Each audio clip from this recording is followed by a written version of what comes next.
As an overlander, I found camp setup and pack down takes the most energy during my trips.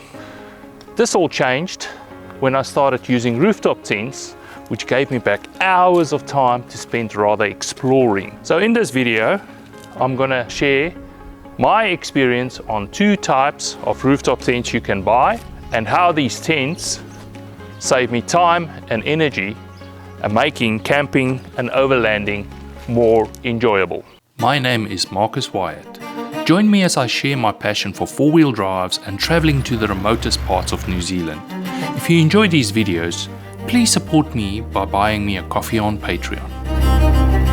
Join the Explore Track New Zealand team now. Okay, we are talking rooftop tents today. There are 3 major types of rooftop tents out there today, plus about 2 hybrid styles. Rooftop tents is also one of the more expensive things you can get in overlanding. So in this video, I'm gonna share my experience on 2 types of rooftop tents you can buy. Today, I'm gonna compare the pop top and the clamshell in great detail. And so by the way, just because the clamshell is on top of my truck does not mean automatically that is the best tent. Stick around, you'll be quite surprised.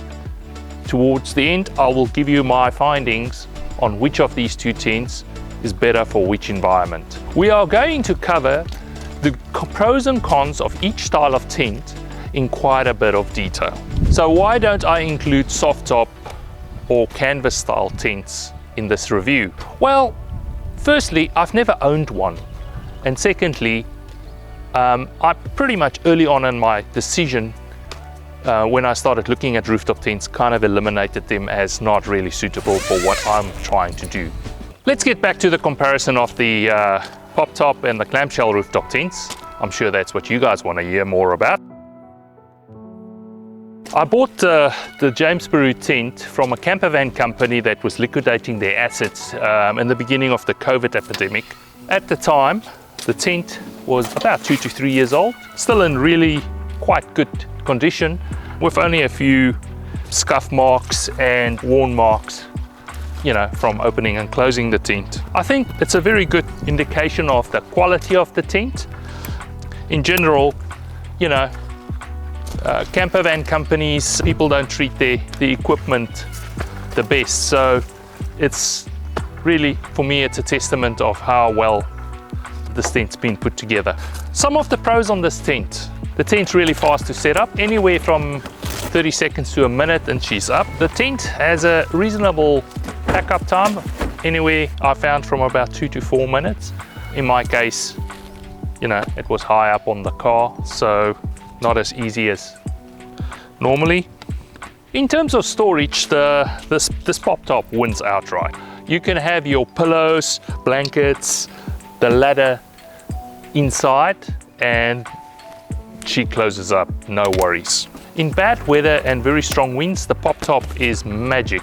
Because the fabric is pulled taut by the gas struts here, there's hardly any flapping on this tent. Only the pull strap on the back here once annoyed me with a bit of flapping, but I sorted that quickly with a bungee strap. The hard shell roof works great in rain and stuff, and it just sheds the water and snow and whatever. And finally, because the tent is quite a lot narrower than, say, the canvas tents, fuel economy on these tents are actually not bad, and it's a bit better than the old brick type.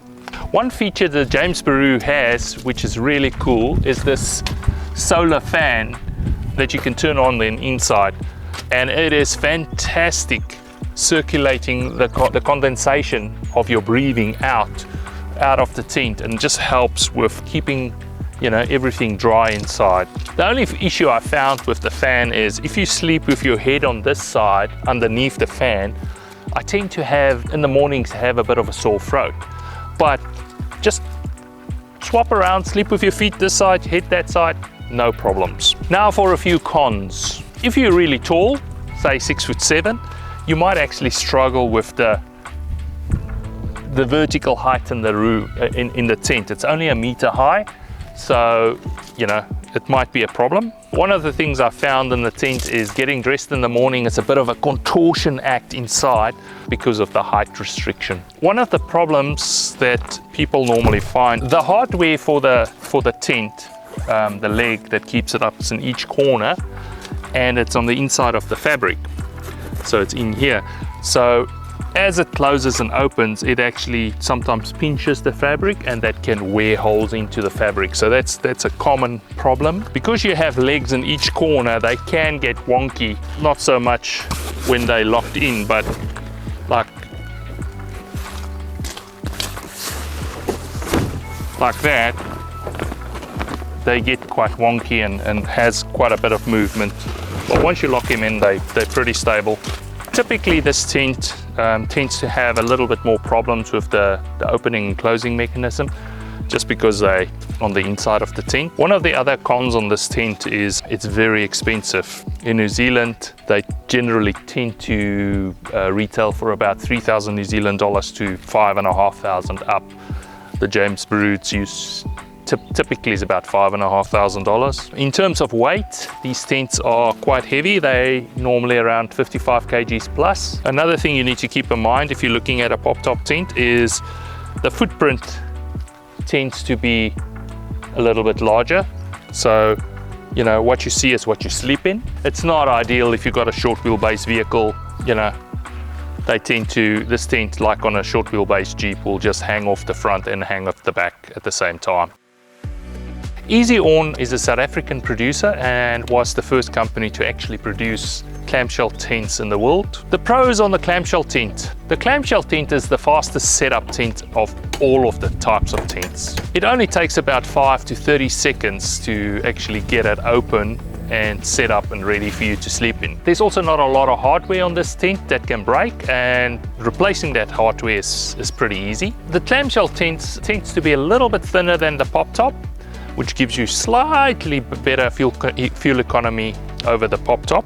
In bad weather, the clamshell works really well. Also make sure if you park with the angle of the roof into the wind. So with the angle of the roof into the wind and rain, it will shed the water quite well, keep the wind away from the sides of the fabric, and really take good care of you. One of the great features on the eezi-awn blade is that the rain fly on the outside has got zippers, so you can take the spring poles out and just zip it closed, and then that eliminates more loose fabric on the tent, which would flap in wind. We've been in some serious storms, and by zipping down the rain fly, we've managed to actually get a reasonable night's sleep. Tends to have better headspace. On the one side you've got less, but on the other side you've got a lot. You know, dressing up in the morning is not so much of a contortion act. It's pretty easy. I just get on my knees on the high side, put on my shirt, get down on my bum, put on my pants, and I'm ready to get out of the tent. Another benefit of clamshells is most of these has additional storage options on top. The blade comes with the eezi-awn K9 rails pre-installed on top of the tent, and that gives the option that if I want, I can install the eezi-awn load bars and then take a kayak, a stand-up paddleboard, whatever I want, I can actually now put on top of the load bars. Now let's talk about some of the cons of the clamshell tent. One of the major issues with clamshell tents is they're very heavy. They normally start at about 60 kgs plus. My eezi-awn blade is 72 kgs. Next, clamshells tends to be quite expensive. In New Zealand, they start for about $3,000 for the cheap Chinese ones, and then they'll go up to four and a half, $5,000. If you're tall, you might struggle a bit with room for your feet, even though they're 2.2 meters long. Because of the angle at the small side, I'm finding that if I lie flat on my back, there's not enough space for my feet to be comfortable. They tend to be pushed back. So by the way, I'm 6'2". So I've given you the pros and cons on both styles of tents. So which one is better? It's not as easy as answering that question. It all depends on your style of overlanding. Are you a traveler that likes to move every day? If the answer is yes, then setup and tear down time is probably very important to you. Then you should buy the clamshell. It's the fastest tent by far, for setup and tear down. So when should you buy the pop top?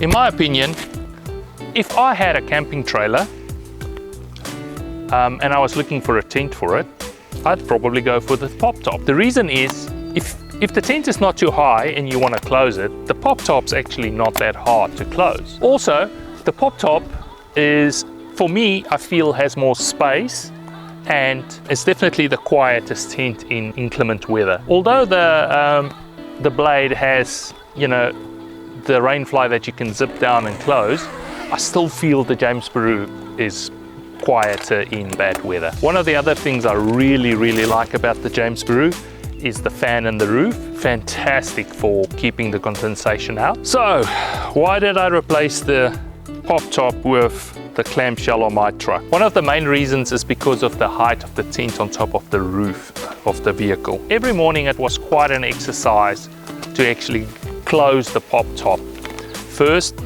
you had to climb up on this side of the vehicle and then pull the front of the tent down, get one of the clips hooked in. Then you have to walk around the vehicle, go clip in the other side. Now you can climb up on the back and you have to pull the tent down. But when you pull the tent down, you would have the fabric on the side bulging out. Now you have to kind of hang off the side or climb down and try and push the fabric back in. It just became a nightmare.